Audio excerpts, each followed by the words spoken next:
Okay, ಎಲ್ಲ ವೀಕ್ಷಕರಿಗೂ ನಮಸ್ಕಾರ. ಇವತ್ತಿನ ದಿನ ನಾವು ಕರ್ನಾಟಕ ಶಾಲಾ ಪರೀಕ್ಷೆ ಮತ್ತು ಮೌಲ್ಯನಿರ್ಣಯ ಮಂಡಳಿಯವರು SSLC ವಿದ್ಯಾರ್ಥಿಗಳಿಗಾಗಿ 2023-24ನೇ ಸಾಲಿಗಾಗಿ ನೀಡಿರುವಂತಹ ಮಾದರಿ ಪ್ರಶ್ನೆ ಪತ್ರಿಕೆಯಲ್ಲಿರುವಂಥ ಪ್ರಶ್ನೆಗಳನ್ನು ನಾವು ಹಂತ ಹಂತವಾಗಿ ಬಿಡಿಸ್ಕೊಂಡು ಬರ್ತಿದ್ವಿ. ಇಲ್ಲಿವರೆಗೂ ಕೂಡ ನಾವು 27ರ ಪ್ರಶ್ನೆವರೆಗೂ ಕೂಡ ನಾವು ಪರಿಹಾರಗಳನ್ನು ಕಂಡುಕೊಂಡಿದ್ವಿ. ಸ್ನೇಹಿತರೆ, ಇವತ್ತಿನ ದಿನ ನಾವು 28ನೇ ಪ್ರಶ್ನೆ ಏನೈತೆ ಅಂತ ಗಮನಿಸೋಣ. ಈಗಾಗಲೇ ನಿಮ್ಗೆ ಗೊತ್ತಿರಲಿ, ಸಂಖ್ಯಾಶಾಸ್ತ್ರಕ್ಕೆ ಸಂಬಂಧಪಟ್ಟಂತೆ 2 ಪ್ರಶ್ನೆಗಳು ಇರ್ತವೆ. 3 ಅಂಕದ 2 ಪ್ರಶ್ನೆಗಳು. ಒಂದು OGವು, ಒಂದು ಮಧ್ಯಾಂಕ ಕಂಡುಹಿಡಿಯೋದು, ಬಹುಲೆಕ್ಕ ಕಂಡುಹಿಡಿಯೋದು ಅಥವಾ ಸರಾಸರಿ ಕಂಡುಹಿಡಿಯೋದು. ಈ 3ರಲ್ಲಿ ಒಂದು ಮತ್ತು OGವು, ಕಡಿಮೆ ವಿಧಾನದ OGವು ಮತ್ತು ಅಧಿಕ ವಿಧಾನದ OGವು ಅನ್ನಂತಹ 2 ಪ್ರಶ್ನೆಗಳು ಕಡ್ಡಾಯವಾಗಿ 3 ಅಂಕದ್ದು ಇರ್ತವೆ. ಸ್ನೇಹಿತರೆ, ಇಲ್ಲಿ ಕೂಡ ಈ 28ನೇ ಪ್ರಶ್ನೆ ಸಂಖ್ಯಾಶಾಸ್ತ್ರಕ್ಕೆ ಸಂಬಂಧಪಟ್ಟಂಥದ್ದು ಅದೇ. ಏನೈತಿ ಅಂತ ನಾವು ಗಮನಿಸೋಣ. ಈ ಕೆಳಗಿನ ದತ್ತಾಂಶಗಳಿಗೆ ಸರಾಸರಿ ಕಂಡುಹಿಡಿದ್ರಿ ಅಂತ ಐತಿ. ಇಲ್ಲಿ ಸಿಂಪಲ್ ಆಗಿ ಇರುವಂತದ್ದು.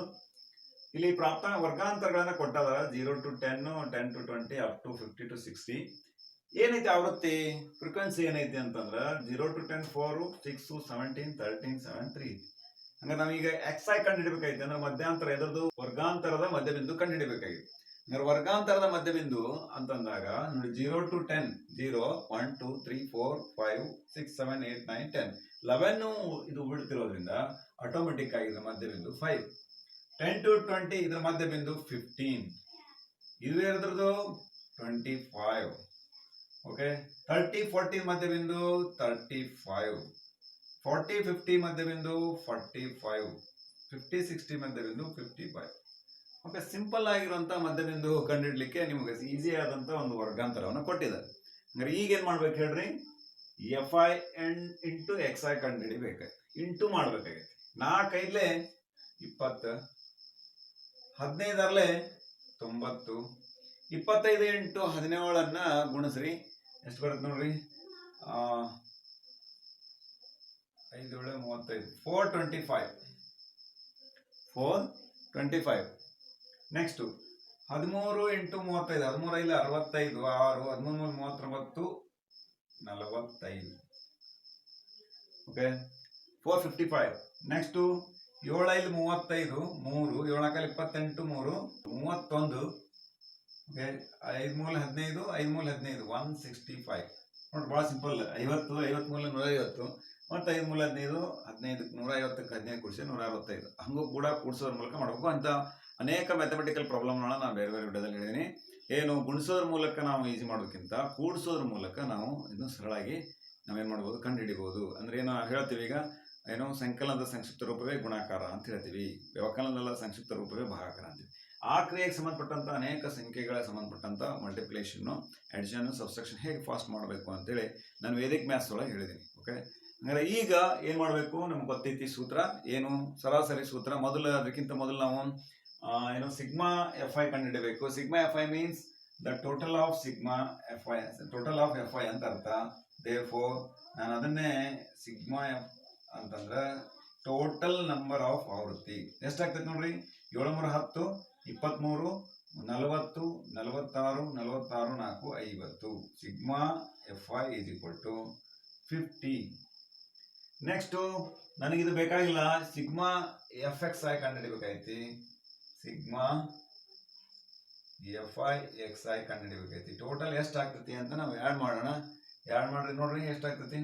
5 5 10 15 20, 2 10 2, 8 9 14 16 16 18 27 10 2, 3 2 5 6 6 4 10 1470. 1470 it is A sigma FI XI ಅಂತ. ಓಕೆ, ಹಂಗಾರೆ ಈಗ ನಮ್ಗೆ ಸಿಗ್ಮಾ FI XI ಗೊತ್ತಾಯ್ತು. ಇವೆರಡು ಗೊತ್ತಾಯ್ತು ಅಂತಂದ್ರೆ ಆಟೋಮೆಟಿಕ್ ಆಗಿ ನಾವು ಅವರೇಜ್ ಸೂತ್ರ ಕಂಡುಹಿಡಬೇಕು. ಏನು, ಪ್ರಾಪ್ತಾಂಕಗಳ ಮೊತ್ತ ಡಿವೈಡೆಡ್ ಬೈ ಪ್ರಾಪ್ತಾಂಕಗಳ ಸಂಖ್ಯೆ ಅಂತ ನಮಗೆ ಸೂತ್ರ ಗೊತ್ತೈತೆ. ಅದನ್ನೇ ನಾವು ಏನು ಮಾಡ್ತೀವಿ, ಸರಾಸರಿ ಅಂದ್ರೆ X ಬಾರ್ ಅಂತ ಹೇಳ್ತೀವಿ ನಾವು. ಓಕೆ, X ಬಾರ್ ಅಂತ ಅದನ್ನ ಗುರುತಿಸ್ತೇವೆ. ಏನು, sigma FI XI hole divided by sigma FI. ಅದನ್ನ ಸಿಗ್ಮಾ FI ಇಂದ ನಾವು ಏನು ಮಾಡಬೇಕು, ಭಾಗಿಸಬೇಕು. therefore is equal to sigma FI XI 1470 whole divided by sigma FI is 50 ಭಾಗಸ್ರಿ ದಿಸ್ ಕ್ಯಾನ್ಸಲ್. 5 1 5 10 5 9 45 2 ಉಳಿತು 5 4 20 29.4 ಏನಿದು ಸರಾಸರಿ 29.4 ಅನ್ನೋದು ಏನು ಇವುಗಳ ಸರಾಸರಿ ಅಂತ ನಾವಿಲ್ಲಿ ಈ ರೀತಿ ಹೇಳ್ಬೋದು. ಓಕೆ ಸ್ನೇಹಿತರೆ, ಹಂಗಾರೆ ಇದಕ್ಕೆ ಸಂಬಂಧಪಟ್ಟಂತೆ ಒಂದು ಏನಿದೆ ಈಗ ಇಲ್ಲಿ ಇದ್ರ ಲೆಕ್ಕ ಗೊತ್ತಿರಲಿ. ಮೊದಲು ವರ್ಗಾಂತರ ಕೊಟ್ಟರು ಓಕೆ, ಇದು ವರ್ಗಾಂತರ ಕೊಡ್ಲಿಲ್ಲ ಅಂದ್ರೆ ನಾವು ಮಾಡಿಕೊಂಡು ಬೇರೆ ಬೇರೆ ಇನ್ನೊಂದು ವಿಧಾನದೊಳಗೆ ಕೂಡ ನಾವು ಸರಾಸರಿನ ಕಂಡುಹಿಡಿತೀವಿ. ಅಂಥವು ಕೂಡ ನಾನು ಲೆಕ್ಕನ ಅನೇಕ ಮಾಡಿದ್ದೀನಿ, ಅದನ್ನು ನೋಡ್ಬೋದು ಅಂತ. ಓಕೆ ಸ್ನೇಹಿತರೆ, ಇದಕ್ಕೆ ಸಂಬಂಧಪಟ್ಟಂತ ಒಂದು ಅಥವಾ ಪ್ರಶ್ನೆ ಐತಿ, ಏನೈತಿ ಅಂತ ಗಮನಿಸೋಣ. 28ನೇ ಪ್ರಶ್ನೆಗೆ ಅಥವಾ ಪ್ರಶ್ನೆ ಒಂದೈತಿ, ಅದು ಸಂಖ್ಯಾಶಾಸ್ತ್ರ ವಿಷಯಕ್ಕೆ ಸಂಬಂಧಪಟ್ಟದೈತಿ. ಏನೈತಿ ಅಂತ ನೋಡೋಣ. ಈ ಕೆಳಗಿನ ದತ್ತಾಂಶಗಳಿಗೆ ಬಹುಲಕ ಕಂಡುಹಿಡ್ರಿ ಅಂತ ಕೊಟ್ಟಾರ. ಒಂದು ಟೇಬಲ್ ಕೊಟ್ಟಾರ. ಏನು ಬಹುಲಕ? ಇಟ್ ಮೀನ್ಸ್ ಮೋಡ್ ಅನ್ನ ಕಂಡುಹಿಡ್ರಿ ಅಂತ ಕೊಟ್ಟಾರ. ಏನ್ ಕೊಟ್ಟಾರ? ವರ್ಗಾಂತರ ಕೊಟ್ಟಿದಾರ.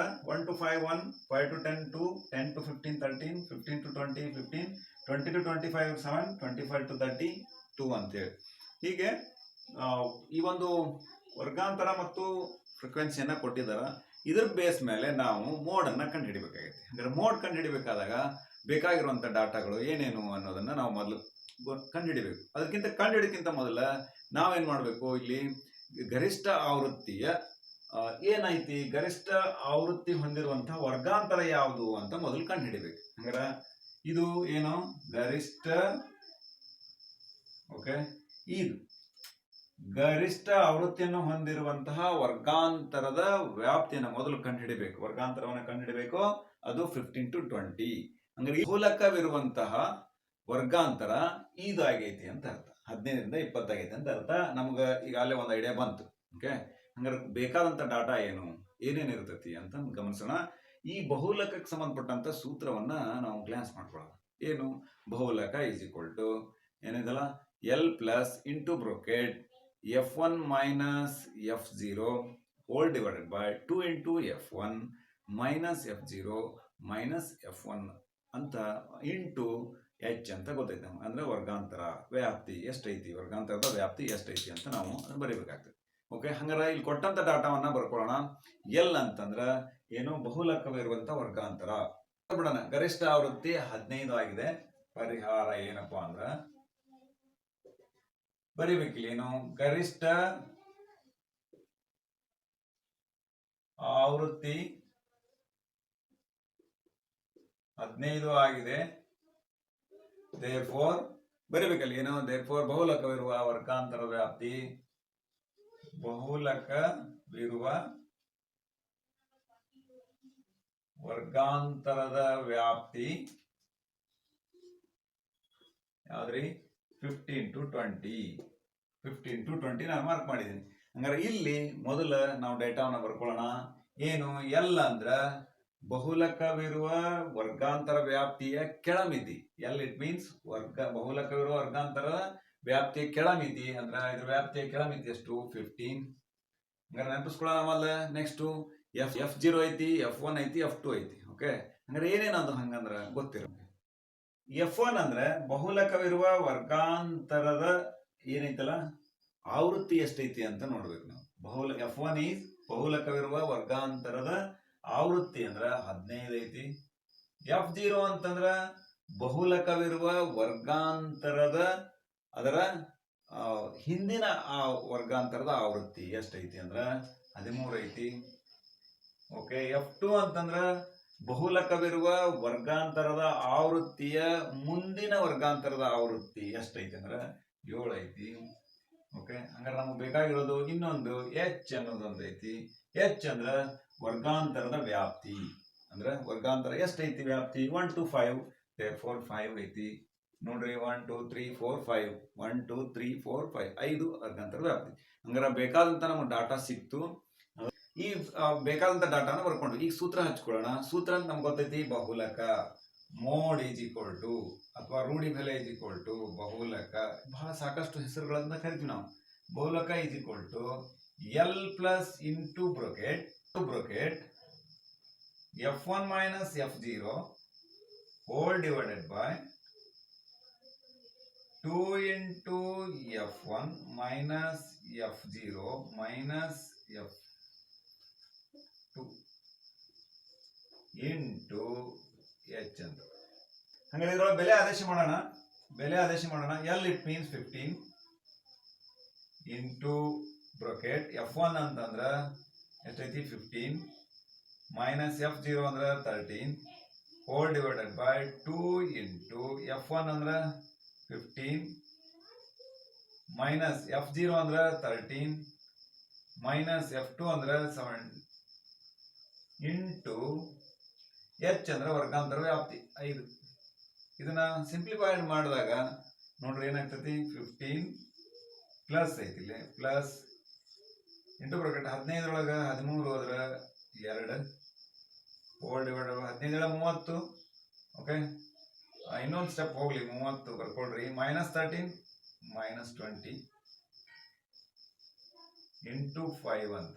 ದೇರ್ಫೋರ್ ನಾನು ಇಲ್ಲಿ ಮಾಡ್ತಿದ್ದೀನಿ ನೋಡ್ರಿ 15 is equal to 15 plus into bracket 2 upon 30 ಒಳಗೆ 20 ಹೋದ್ರ 10 ಅಂದ್ರೆ ಏನಾಗತ್ತೆ ಹೇಳ್ರಿ 1/5 ಅಂತ ಆಗುತ್ತೆ. 2 ಒಂದ್ಲೆ 2 ಐದ್ಲೆ 10 ಇಂಟು